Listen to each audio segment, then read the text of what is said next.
Dans la série des livres qui délivrent, aujourd'hui je voudrais vous parler d'un livre, un roman historique qui parle d'un personnage qui a réellement existé et qui a non seulement influencé l'astronomie, mais il a inspiré Shakespeare et surtout motivé une dame à écrire son roman. Qui est ce monsieur?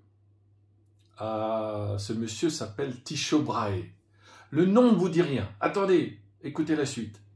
Il était danois. Hamlet, ça se passe où? Au Danemark. Okay. Tycho Brahe est né en 1546. Shakespeare a écrit son œuvre en 1600, plus ou moins une ou deux années. Tycho Brahe est décédé en 1601. Ah oui, il y a des coïncidences. Mais attendez, c'est pas tout. Avant d'aller plus loin, je voudrais vous poser une énigme. L'énigme, la voici. Quel est celui qui bâtit plus solidement que le maçon, que le constructeur de navires ou le charpentier? Réponse vers la fin, un indice au milieu. Je répète l'énigme. Quel est celui qui construit plus solidement que le maçon, que le constructeur de navires ou le charpentier? Allez, réfléchissez. Henriette Chardac, voici son livre, Henriette Chardac, voici le livre, voilà, pour l'instant. En fait, si elle a raconté son roman, déjà sa vie est un roman. Sa vie commence déjà tout petit. Le père de Tycho avait promis à son frère de lui offrir son fils. Tycho devint ainsi le fils de son oncle. Henriette Chardac, elle cite Hamlet. Voilà ce qu'on trouve dans Hamlet, acte 5, scène 2. Tel l'enfant échangé par les fées, sans qu'on le sache. 3 petits points.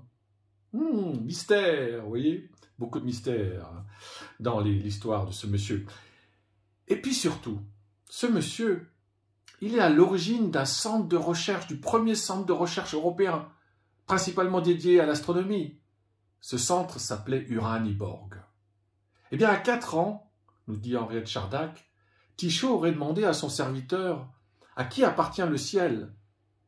Et le serviteur lui aurait répondu « À personne, mon petit seigneur. » Henriette Chardac rajouta « Tycho Brahe se l'attribua. » Eh bien, pendant toute sa vie, Tycho Brahe était obsédé par mesurer la position des étoiles et des planètes. Les mesures, les calculs qui existaient auparavant n'étaient pas suffisamment précises. Et lui, il allait faire des mesures de plus en plus précises, avec les moyens, bien sûr, de son époque. Et à son époque, eh bien, il y a eu un autre monsieur qui s'appelle Johannes Kepler. Kepler qui a, grâce aux mesures de Tycho Brahe, finalement découvert des lois de déplacement des planètes. Donc Kepler doit être remercié, Tycho Brahe. Enfin, il devrait. Voilà, il devrait. Bon. Sachant que Kepler et Tycho Brahe se sont rencontrés en 1600, juste un an avant la mort de Tycho Brahe. Bizarre, non? D'ailleurs, 1600, une année charnière, puisque Tycho Brahe, il était géocentriste. C'est-à-dire qu'il était convaincu que c'était la Terre qui était le centre de l'univers. Mais ça faisait déjà au moins 50 ans, depuis Copernic, qu'on parlait de héliocentrisme. Copernic a remis le Soleil à sa place. Et Kepler était aussi de l'avis de Copernic. Et donc il y a eu une guerre entre les deux.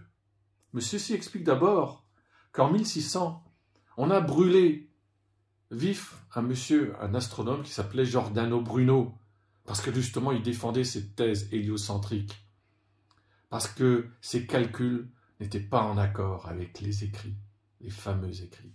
Et Tycho Brahe est mort en 1601 à Prague, soi-disant empoisonné avec du mercure. Alors, on a exhumé son corps, réexhumé son corps, mais je ne vous dis pas les dernières conclusions, ça n'a aucune importance.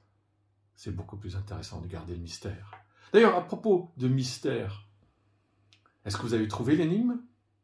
Giordano Bruno, malheureusement, ne pourrait pas bénéficier de cette construction.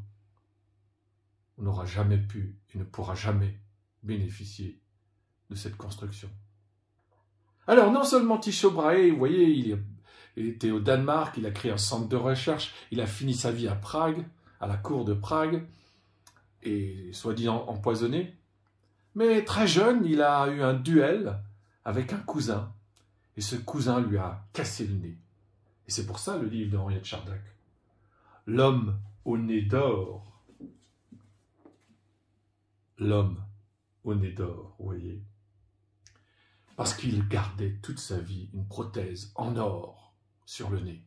Tycho Brahe a aussi donc inspiré Jean-Pierre Luminet, qui justement parle de cette discorde entre Kepler, l'héliocentriste, et Tycho Brahe, le géocentriste.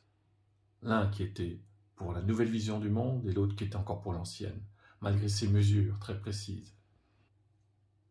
La discorde, c'était la dernière année de vie de Tycho Brahe. Et un autre livre qui est de Paul de Brancion, Le Château des Étoiles, raconte aussi la dernière partie de la vie de Tycho Brahe et surtout ce côté un peu mystérieux sur l'empoisonnement. Et bien aujourd'hui, restons focalisés sur les livres de Henriette Chardac, vraiment passionnant, très bien nourri, beaucoup d'informations sur le sujet. Alors, est-ce que vous avez trouvé la solution à l'énigme? Eh bien, qui construit plus solidement que le maçon, le charpentier ou le constructeur de navire? La solution. Le fossoyeur. Oui, le fossoyeur, puisqu'il construit pour l'éternité jusqu'au jugement dernier. Eh bien ça, vous le trouvez, cette énigme, dans Hamlet, acte 5, scène 1. Donc, chers amis, si vous avez aimé, mettez-moi un pouce, un commentaire, abonnez-vous à ma chaîne, et pourquoi pas la cloche. Allez, à bientôt, chers amis lecteurs.